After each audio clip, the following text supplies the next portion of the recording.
সূরা আল কাহাফ। রহমান রহিম আল্লাহ তাআলার নামে। সব তারিফ আল্লাহ তাআলার জন্য, যিনি তার একজন বিশেষ বান্দার প্রতি এ গ্রন্থ নাজিল করেছেন এবং তার কোথাও তিনি কোন রকম বক্রতা রাখেননি। একে তিনি প্রতিষ্ঠিত করেছেন সহজ সরল একটি পথের উপর, যাতে করে আল্লাহ তাআলার পক্ষ থেকে সে নবী তাদের জাহান্নামের আযাবের ব্যাপারে সতর্ক করে দিতে পারে এবং যারা ঈমানদার, যারা নেক কাজ করে, তাদের সে এ মর্মে সুসংবাদ দিতে পারে যে তাদের জন্য আল্লাহর দরবারে উত্তম পুরস্কার রয়েছে, যেখানে তারা চিরকাল থাকবে। এবং সেসব লোকদেরও ভয় দেখাবে যারা মূর্খের মতো বলে আল্লাহ তাআলা সন্তান গ্রহণ করেছেন। এ দাবির পক্ষে তাদের কাছে কোনো জ্ঞান সম্মত দলিল প্রমাণ নেই। তাদের বাপ দাদাদের কাছেও এ ব্যাপারে কোনো যুক্তি ছিল না। এটা সত্যি বড় একটি কঠিন কথা যা তাদের মুখ থেকে বের হচ্ছে। আসলে তারা জঘন্য মিথ্যা ছাড়া কিছুই বলেনি। হে নবী, যদি এরা এ কথার উপর ঈমান না আনে, তাহলে মনে হয় দুঃখ কষ্টে তুমি এর পেছনে নিজেকেই বিনাশ করে দেবে। যা কিছু এই জমিনের বুকে আছে, আমি তাকে তার জন্য শোভা বর্ধনকারী করে পয়দা করেছি, যাতে করে মানুষদের আমি পরীক্ষা করতে পারি যে তাদের মধ্যে কাজকর্মের দিক থেকে কে বেশি উত্তম। অতঃপর একদিন আমি যা কিছু এই জমিনে আছে ধ্বংস করে দিয়ে একে উদ্ভিদ শূন্য মাটিতে পরিণত করে দেব। হে নবী, তুমি গুহা ও পাহাড়ের উপত্যকার অধিবাসীদের সম্পর্কে কি মনে করো? তারা আমার নিদর্শন সমূহের মধ্যে একটি বিস্ময়কর নিদর্শন ছিল। ঘটনাটি এমন হয়েছিল, কতিপয় যুবক যখন গুহায় আশ্রয় নিল এবং আল্লাহর দরবারে এই বলে দোয়া করল, হে আমাদের মালিক, একান্ত তোমার কাছ থেকে আমাদের উপর অনুগ্রহ দান করো। আমাদের এই কাজকর্ম আঞ্জাম দেওয়ার জন্য তুমি আমাদের সঠিক পথ দেখাও। অতঃপর আমি গুহার ভেতরে তাদের কানে বহু বছর ধরে ঘুমের পর্দা লাগিয়ে রাখলাম। তারপর এক পর্যায়ে আমি তাদের ঘুম থেকে উঠিয়ে দিলাম, যাতে করে আমি একথা জেনে নিতে পারি তাদের দুদলের মধ্যে কোন দলটি ঠিক করে বলতে পারে যে তারা কতদিন সেখানে অবস্থান করেছিল। হে নবী, আমি তোমার কাছে তাদের বৃত্তান্ত সঠিকভাবে বর্ণনা করছি। মূলত তারা ছিল কতিপয় নওজোয়ান ব্যক্তি যারা তাদের মালিকের উপর ঈমান এনেছিল। আমি তাদের হেদায়েতের পথে এগিয়েও দিয়েছিলাম। আমি তাদের অন্তঃকরণকে ধৈর্য দ্বারা দৃঢ়তা দান করেছি। যখন তারা আল্লাহর পথে দাঁড়িয়ে গেল এবং ঘোষণা করল, আমাদের মালিক তো হচ্ছেন তিনি, যিনি আসমান সমূহ ও জমিনের মালিক। আমরা কখনো আল্লাহ তাআলা ছাড়া আর কাউকে ডাকব না। যদি আমরা এমন অযৌক্তিক কথা বলি, তাহলে তা হবে মারাত্মক দিন বিরোধী কাজ। এরা হচ্ছে আমাদের স্বজাতির লোক, যারা তাকে বাদ দিয়ে অসংখ্য মাবুদের গোলামি গ্রহণ করেছে। তারা যদি সত্যবাদী হয়, তাহলে তারা স্পষ্ট দলিল নিয়ে আসে না কেন? তার চাইতে বড় জালেম আর কে যে আল্লাহ তাআলার উপর মিথ্যা আরোপ করে? অতঃপর জোয়ানরা পরস্পরকে বলল, আল্লাহ তাআলা ছাড়া অন্যদের যারা মাবুদ বানায়, তাদের কাছ থেকে তোমরা যখন বিচ্ছিন্ন হয়ে চলেই গেলে, তখন তোমরা এখান থেকে বের হয়ে বিশেষ একটি গুহায় গিয়ে আশ্রয় নাও। তোমাদের মালিক তোমাদের উপর তার রহমতের ছায়া বিস্তার করে দেবেন এবং তোমাদের বিষয়গুলো তোমাদের জন্য সহজ করে দেবেন। হে নবী, তুমি যদি সে গুহা দেখতে, তাহলে দেখতে পেতে তারা তার মধ্যবর্তী এক প্রশস্ত চত্বরে অবস্থান করছে। সূর্য তার উদয়কালে তাদের গুহার দক্ষিণ পাশ দিয়ে হেলে যাচ্ছে, আবার যখন তা অস্ত যায় তখন তা গুহার বাম পাশ দিয়ে অতিক্রম করে। সূর্যের প্রখরতা কখনো তাদের কষ্টের কারণ হয় না। আসলে এই সবই হচ্ছে আল্লাহ তাআলার কুদরতের নিদর্শন।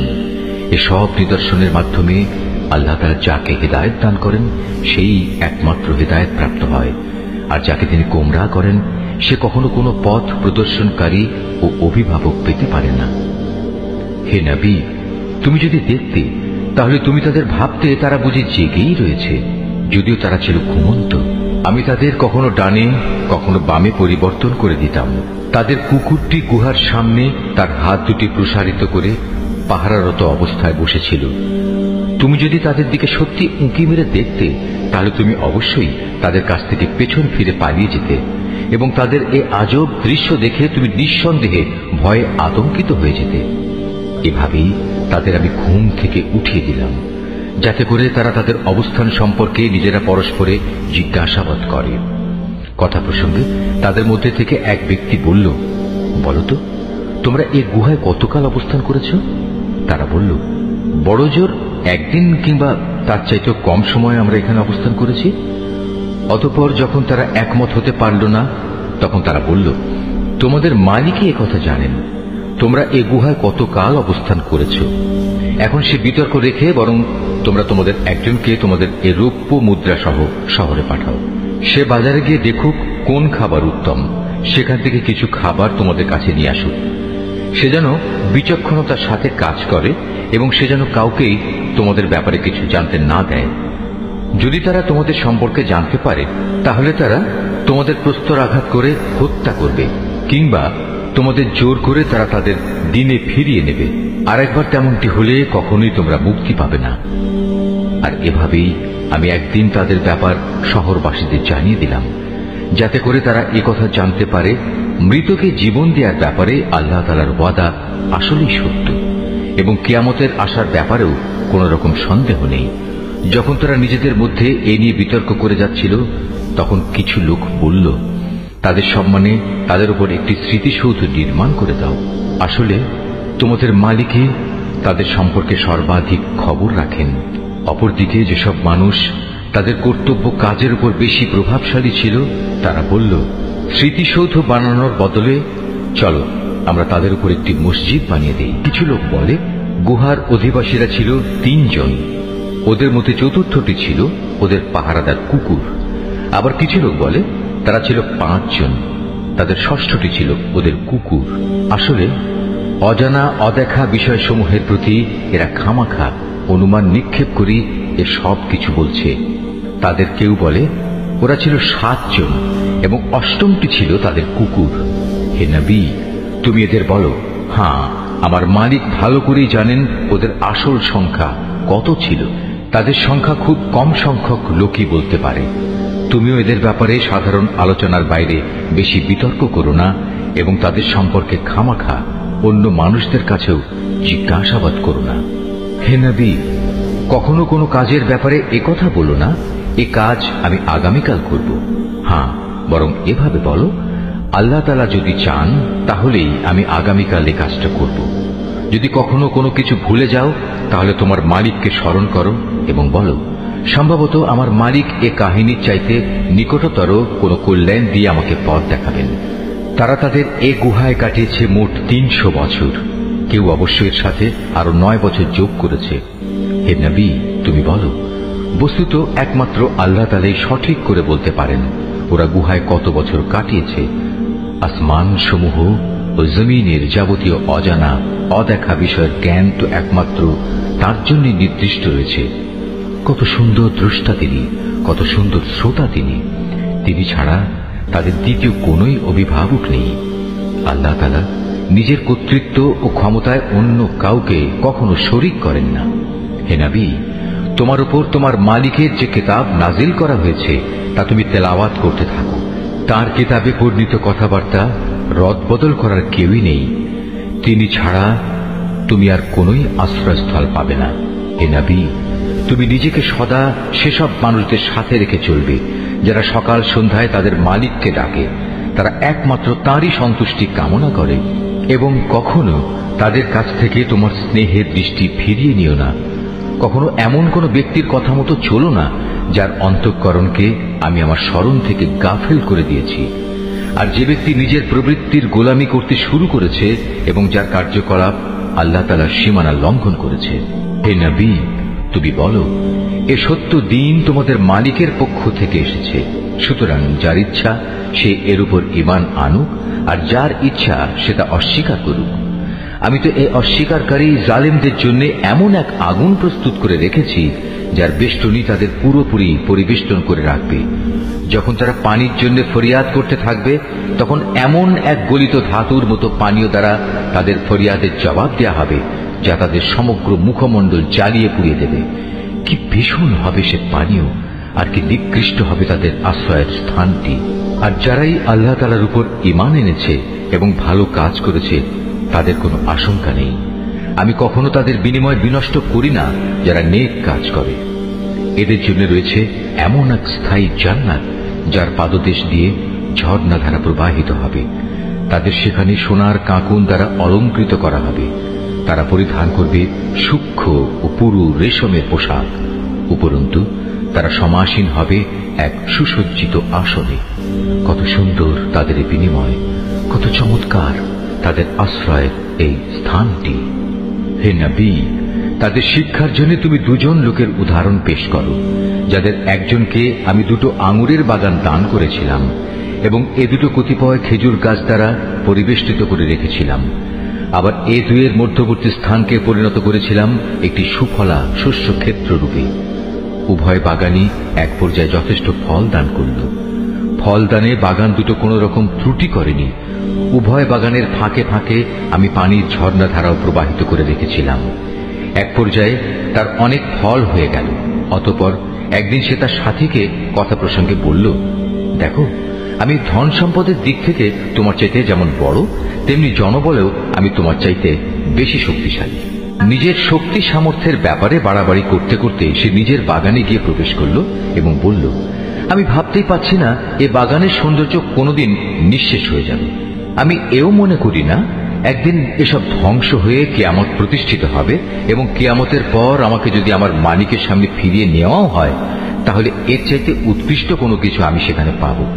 তার সে গরিব সাথীটি, যে তার সাথে কথা বলছিল, বলল, এ পার্থিব সম্পত্তিকে তুমি কি সত্যি সে মহান সত্তাকে অস্বীকার করছো, যিনি তোমাকে প্রথমত মাটি থেকে অতঃপর শুক্র কণা থেকে পয়দা করেছেন, পরিশেষে তিনি তোমাকে একটি মানুষের আকৃতিতে পূর্ণাঙ্গ করেছেন?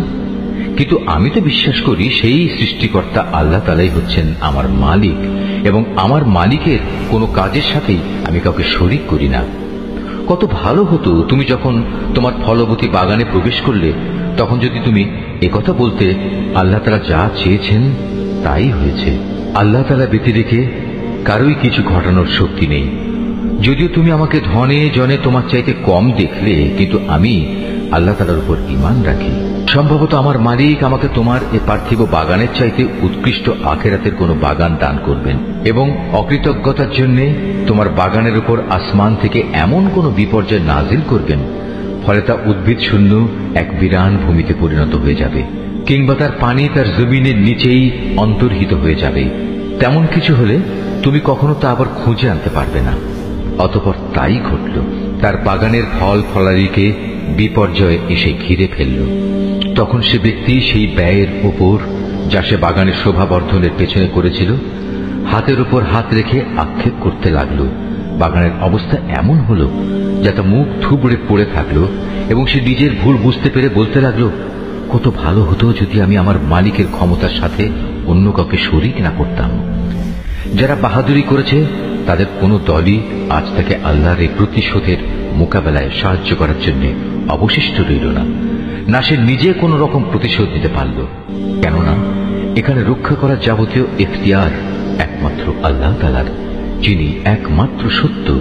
পুরস্কার দানে ও পরিণাম নির্ধারণে তিনিই উত্তম।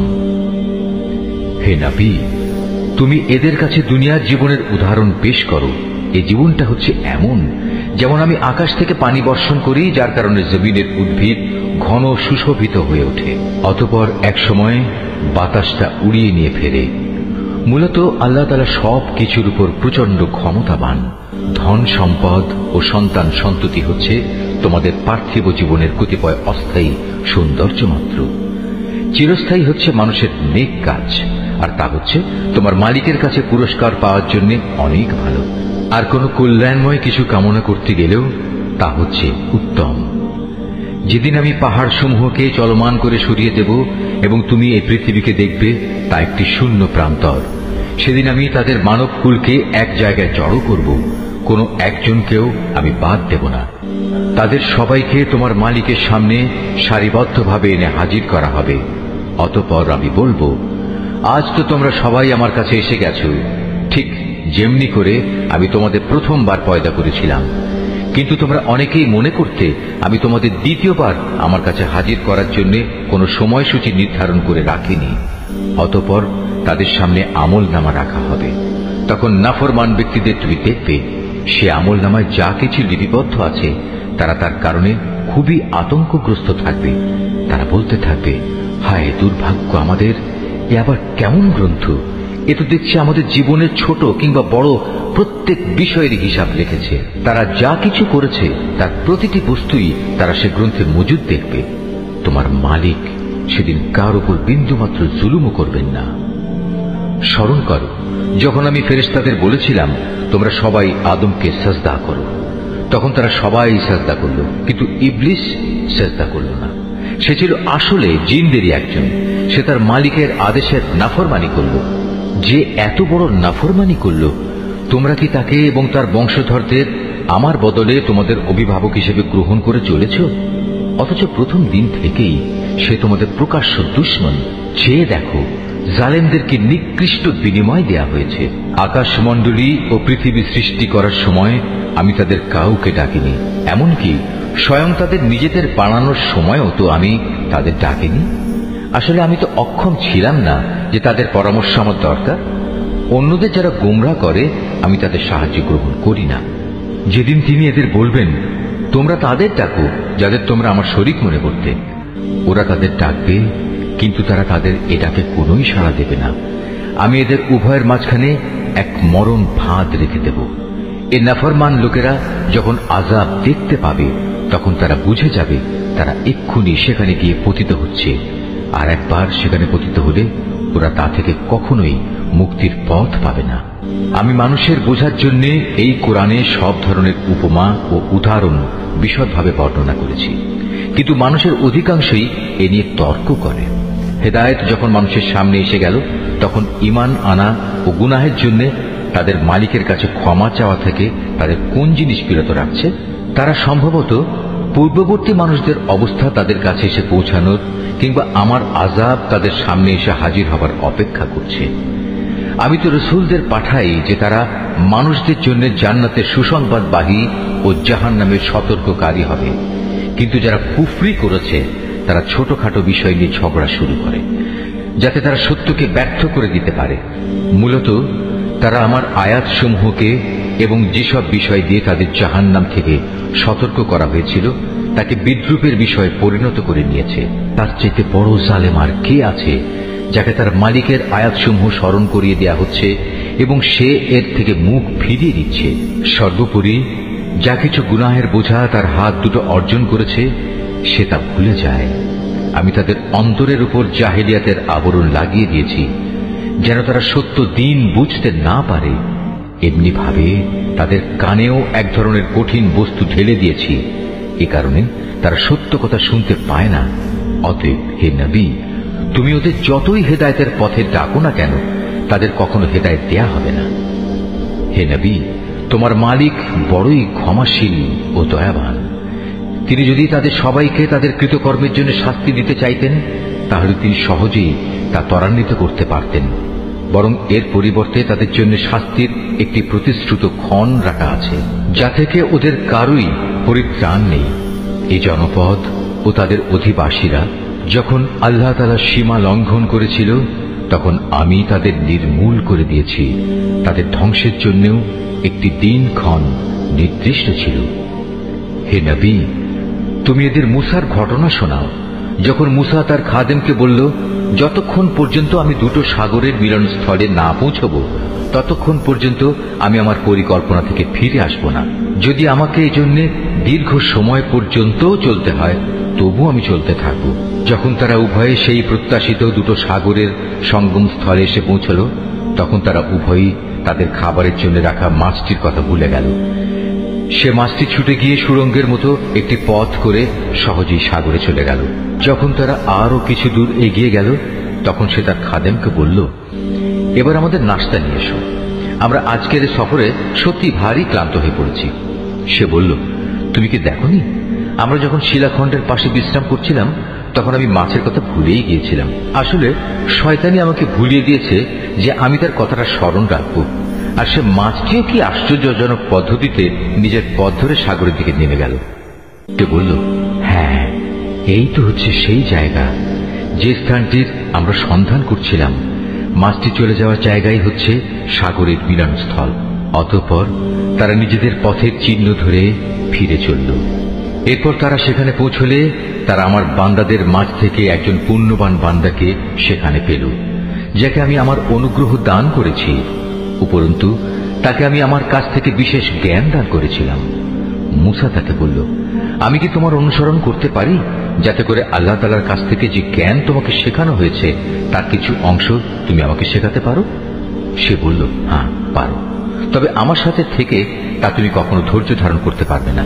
অবশ্য এটাও ঠিক, যে বিষয়ে তোমার জ্ঞান সীমার বাইরে তার উপর তুমি ধৈর্য ধরবেই বা কি করে?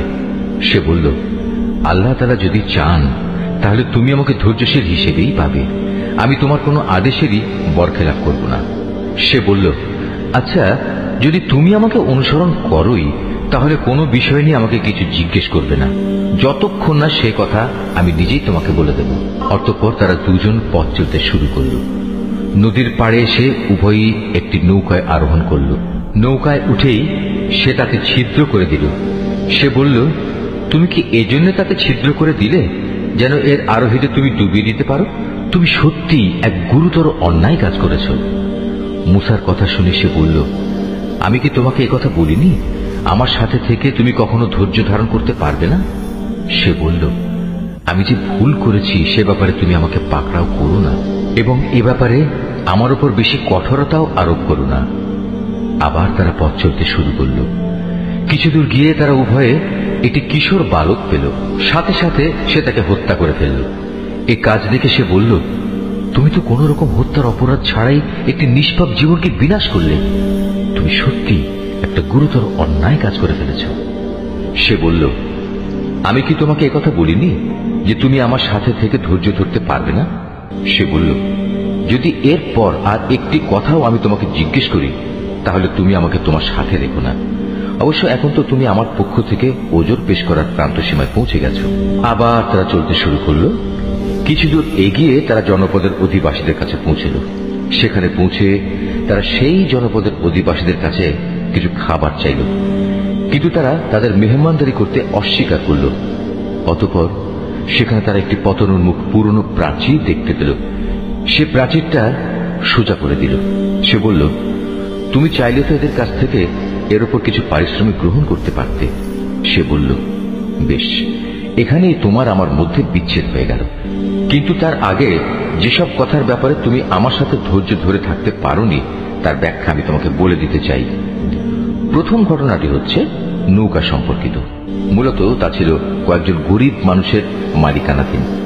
তারা এটা দিয়ে সমুদ্রে জীবিকা অন্বেষণের কাজ করত, কিন্তু আমি নৌকাটিতে একটা ছিদ্র করে তাকে ত্রুটিযুক্ত করে দিতে চাইলাম, কারণ তাদের সামনেই ছিল এমন এক বাদশা যে ত্রুটিবিহীন যে নৌকাই পেত তা বল প্রয়োগে ছিনিয়ে নিত।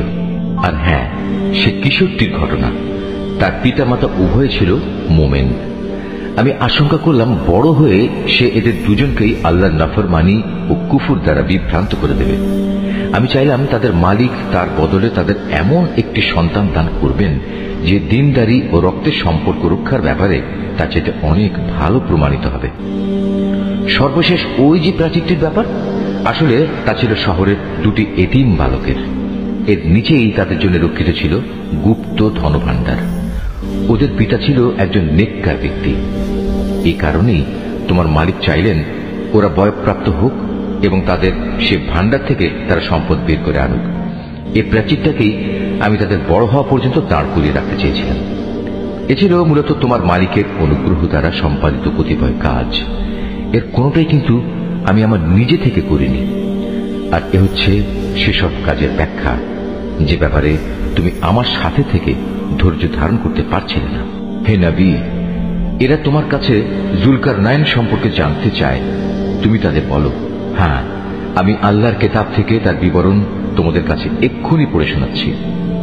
আল্লাহ তাআলা বলছেন, আমি জমিনের বুকে তাকে বিপুল রাজনৈতিক ক্ষমতা দান করেছিলাম এবং আমি তাকে এর জন্য প্রয়োজনীয় সব উপায় উপকরণও দান করেছিলাম। একবার সে সফরে বেরোবার প্রস্তুতি গ্রহণ করতে লাগল। চলতে চলতে এমনিভাবে সে সূর্যের অস্তগমনের জায়গায় গিয়ে পৌঁছল। সেখানে গিয়ে সে সূর্যকে সাগরের কালো পানিতে ডুবতে দেখল।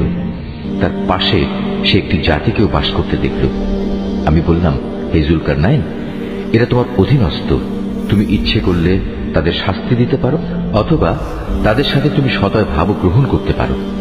সে বলল, হ্যাঁ, এদের মাঝে যে আল্লাহর সাথে বিদ্রোহ করবে তাকে আমি অবশ্যই শাস্তি দেব। অতঃপর তাকে যখন তার মালিকের সামনে ফিরিয়ে নেওয়া হবে তখন তিনি তাকে আরো কঠিন শাস্তি দেবেন। অপরদিকে যে ব্যক্তি আল্লাহর উপর ঈমান আনে এবং নেক কাজ করে তার জন্য আখিরাতে থাকবে উত্তম পুরস্কার। আর আমিও তার সাথে আমার কাজকর্ম সম্পাদনের সময় একান্ত বিনম্র ব্যবহার করব। অতঃপর সে আর এক অভিযানে পথে বেরোল। এমনকি চলতে চলতে সে সূর্যোদয়ের স্থানে গিয়ে পৌঁছল। তখন সে সূর্যকে এমন একটি জাতির উপর দিয়ে উদয় হতে দেখল যাদের জন্য তার প্রখর তাপ থেকে আত্মরক্ষার জন্য আমি কোনো অন্তরাল সৃষ্টি করে রাখিনি। জুলকারনাইনের ঘটনা ছিল এরকমই। আমার কাছে সে সম্পর্কিত পুরোপুরি খবরই মজুদ আছে। অতঃপর সে আর এক অভিযানে পথে বেরোল। এমনকি পথ চলতে চলতে সে দুটো প্রাচীরের মধ্যবর্তী স্থানে গিয়ে পৌঁছল। দুই পর্বতের মধ্যবর্তী স্থানে পৌঁছে সে এমন এক সম্প্রদায়ের লোকদের পেল যারা জুলকারনাইনের কোনো কথাই তেমন বুঝতে পারছিল বলে মনে হল না। তারা অতি কষ্টে তাকে বলল, হে বাদশাহ জুলকারনাইন, অবশ্যই ইয়াজুজ মাজুজ নামক দুটো সম্প্রদায় এই জমিনে নানা রকম বিপর্যয় সৃষ্টিকারী। এমত অবস্থায় তাদের থেকে বাঁচার জন্য আমরা কি তোমাকে এ শর্তে কোন রকম একটা কর দেব যে তুমি আমাদের এবং তাদের মাঝে একটি প্রাচীর বানিয়ে দেবে? সে বলল, কোনো কর নেওয়ার প্রয়োজন নেই, কেননা আমার মালিক আমাকে যা কিছু দিয়ে রেখেছেন তাই আমার জন্য ভালো। হ্যাঁ, শারীরিক শক্তি দ্বারা তোমরা আমাকে সাহায্য করতে পারো। আমি তোমাদের এবং তাদের মাঝে এক মজবুত প্রাচীর বানিয়ে দেব। তোমরা আমার কাছে এ কাজের জন্য লোহার পাতসমূহ নিয়ে এসো। অতঃপর সে অনুযায়ী তা আনা হল এবং প্রাচীর তৈরির কাজও শুরু হল। যখন মধ্যবর্তী ফাঁকা স্থানটি পূর্ণ হয়ে লৌহ স্তূপগুলো দুটো পর্বতে সমান হয়ে গেল তখন সে তাদের লক্ষ্য করে বলল, তোমরা হাঁপড়ে দম দিতে থাকো। অতঃপর যখন তা আগুনের মতো উত্তপ্ত হল তখন সে বলল, এখন তোমরা আমার কাছে কিছু গলানো তামা নিয়ে এসো, আমি তা এর উপর ঢেলে দেব। সুতরাং এভাবেই এমন একটি মজবুত প্রাচীর তৈরি হয়ে গেল যে তারা তার উপর উঠতে সক্ষম হল না, না তারা তা ভেদ করে বাইরে আসতে পারল। জুলকারনাইন বলল, এই যা কিছু হয়েছে তা সবই আমার মালিকের অনুগ্রহে হয়েছে, কিন্তু যখন আমার মালিকের ওয়াদা মতো কিয়ামত আসবে তখন তিনি তা চূর্ণ বিচূর্ণ করে একাকার করে দেবেন। আর আমার মালিকের ওয়াদা হচ্ছে সত্য ওয়াদা। কিয়ামতের আগে আমি তাদের দলে দলে ছেড়ে দেব।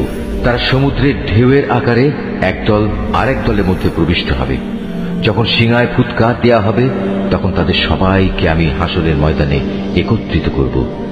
সেদিন আমি জাহান্নামকে তার অবিশ্বাসীদের সামনে এনে হাজির করব, যাদের চোখের মধ্যে আমার স্মরণ থেকে আবরণ পড়েছিল, তারা হেদায়েতের কথাই শুনতে পেত না। কাফেররা কি একথা মনে করে নিয়েছে যে তারা আমার বদলে আমারই কতিপয় গোলামকে অভিভাবক বানিয়ে নেবে, আর আমি এ ব্যাপারে তাদের কোনো জিজ্ঞাসাবাদই করব না? আমি তো জাহান্নামকে কাফেরদের মেহমানদারির জন্য সাজিয়ে রেখেছি। নবী, এদের তুমি বলো, আমি কি তোমাদের এমন লোকদের কথা বলবো যারা আমলের দিক থেকে সম্পূর্ণ ক্ষতিগ্রস্ত হয়ে পড়েছে? এরা হচ্ছে সেসব লোক যাদের সমুদয় প্রচেষ্টা এই দুনিয়ায় বিনষ্ট হয়ে গেছে, অথচ তারা মনে মনে ভাবছে তারা বুঝি ভালো কাজই করে যাচ্ছে। এরাই হচ্ছে সেসব লোক যারা তাদের মালিকের আয়াতসমূহকে অস্বীকার করে এবং অস্বীকার করে তার সাথে ওদের সাক্ষাতের বিষয়টিও। এর ফলে ওদের সব কর্মই নিষ্ফল হয়ে যায়। তাই কিয়ামতের দিন আমি তাদের জন্য ওজনের কোন মানদণ্ড স্থাপন করব না। এটাই জাহান্নাম, এটাই হলো তাদের যথার্থ পাওনা, কেননা তারা স্বয়ং স্রষ্টাকে অস্বীকার করেছে। উপরন্তু তারা আমার আয়াতসমূহ ও তার বাহক রসুলদের বিদ্রুপের বিষয় হিসেবে গ্রহণ করেছে। অপরদিকে যারা আল্লাহ তাআলার উপর ঈমান এনেছে এবং সে অনুযায়ী নেক আমল করেছে তাদের মেহমানদারির জন্য জান্নাতুল ফিরদাউস সাজানো রয়েছে। সেখানে তারা চিরদিন থাকবে। সেদিন তারা সেখান থেকে অন্য কোথাও যেতে চাইবে না। হে নবী, তুমি এদের বলো, আমার মালিকের প্রশংসার কথাগুলো লিপিবদ্ধ করার জন্য যদি সমুদ্র কালি হয়ে যায় তাহলে আমার মালিকের জ্ঞানের কথা লেখা শেষ হওয়ার আগেই সমুদ্র শুকিয়ে যাবে। এমনকি যদি আমি তার মতো আরো সমুদ্রকে লেখার কালি করে সাহায্য করার জন্য নিয়ে আসি তবু। হে নবী, তুমি এদের বলো, আমি তো তোমাদের মতোই একজন রক্ত মাংসের মানুষ, তবে আমার উপর ওহী নাজিল হয়, আর সে ওহীর মূল কথা হচ্ছে তোমাদের মাবুদ হচ্ছেন একজন। অতএব তোমাদের মাঝে যদি কেউ তার মালিকের সাক্ষাৎ কামনা করে সে যেন হামেশা নেক আমল করে, সে যেন কখনো তার মালিকের ইবাদতে অন্য কাউকে শরীক না করে।